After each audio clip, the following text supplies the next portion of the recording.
So don't you hate that feeling of being like super overwhelmed when you start your artist career? You're thinking about, how am I going to get streams? How am I going to promote? How am I going to market myself? How am I going to get engagement?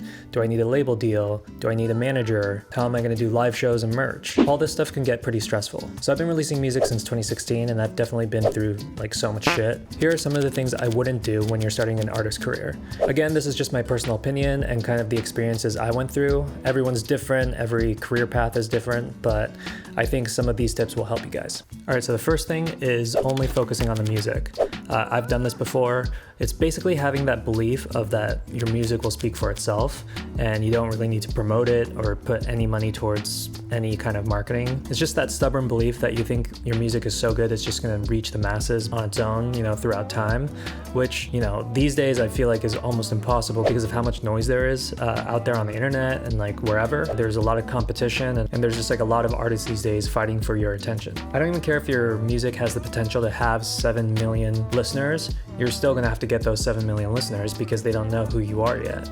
And then on the flip side, there's people that only kind of focus on the marketing, where maybe they're influencers at the beginning or they're really good at creating that story, but the music falls short. I think I've seen a lot of like TikTokers who've kind of went viral, but they only have that like one viral hit, and they run into an issue where they're kind of becoming a one-hit wonder and the rest of their catalog is kind of just a worse version of that one song that they just made really popular. So I really think the key is to have a balance of both solid music, even on your B-sides, even on your songs that aren't singles, but just having depth and a brand and something that people can latch onto you, not just with the single, will get you far in the long run compared to just a one-hit wonder TikTok viral song. So the next thing is thinking a flashy manager or a major label is going to shortcut you to success. I think spending your efforts trying to get, Cardi B's manager when you only have one song out with like 10,000 plays is a waste of your efforts.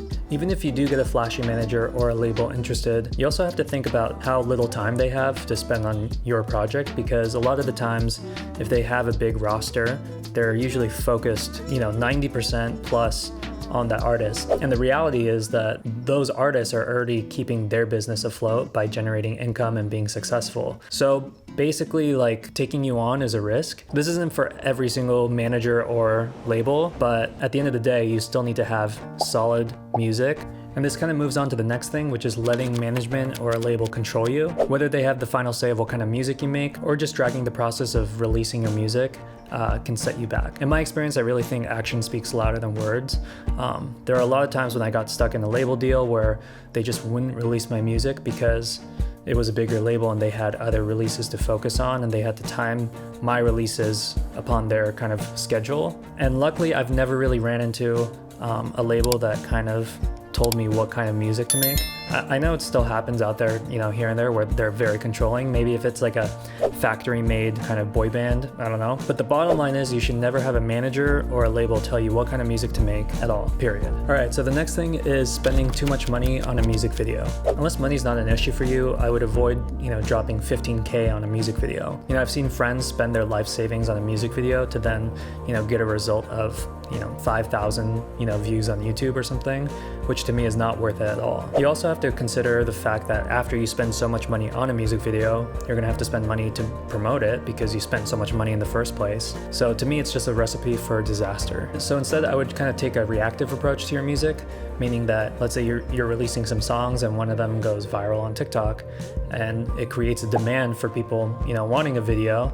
Then in that case, I would, create a music video. Would I still drop 15K? I don't think so, but instead I would just find a creative, cheaper way to make a music video, which is what I like to do. But I do think you should have a visual aid for your music, whether it's a lyric video or a music video, because it gets fans kind of immersed in your world. You could visually show kind of like what you're all about. All right, the next thing is releasing music inconsistently. I've done this before and it's one of the things I regret the most. The worst thing you could do is start gaining momentum and then taking a break for like a year and a half on your next project. I really think people's attention spans are so short these days that you'll just get lost in the mix and it'll damage you more, and it feels like you're gonna have to just rebuild that momentum that you already built in the first place. Unless you get to a certain high caliber level where you could disappear for 3 years and release your music, then it won't do you any good. Instead, I would try to release music as much as you can, consistently as you can, because then you'll just build forward momentum. Plus, you'll have more music to your catalog. It just gives you more chances for people to hear your stuff. Alright, so the next thing is just being too stubborn. There's definitely a fine line between having that self-respect as an artist and being too close-minded where you don't take any constructive criticism whatsoever. Whether it's getting advice on your music, not getting on TikTok because it's too, Gen Z for you, or being too stubborn with yourself that you don't even release your music. So I would advise on being open-minded, maybe having a group of people that you can trust, take things with a grain of salt as well, and don't be too closed off on opportunities. The next and the most important thing would be not to give up and lose that passion. There are times that I just wanted to quit and not do music at all. There are times when your feelings could get crushed, your soul even could get crushed. And I think it's just because the industry is like an old messed up system, along with people buttering you up and saying they're gonna do something and it just never happens, being dropped from a label, people ghosting you. It's just like a lot of false promises can really hit you hard. The best thing you could do is honestly focus on yourself, get yourself to that next level no matter how you could do it,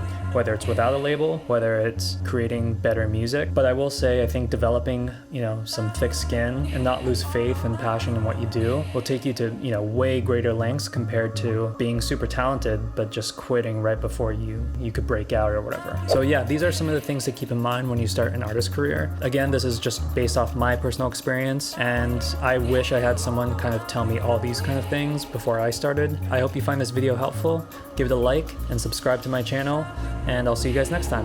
Bye.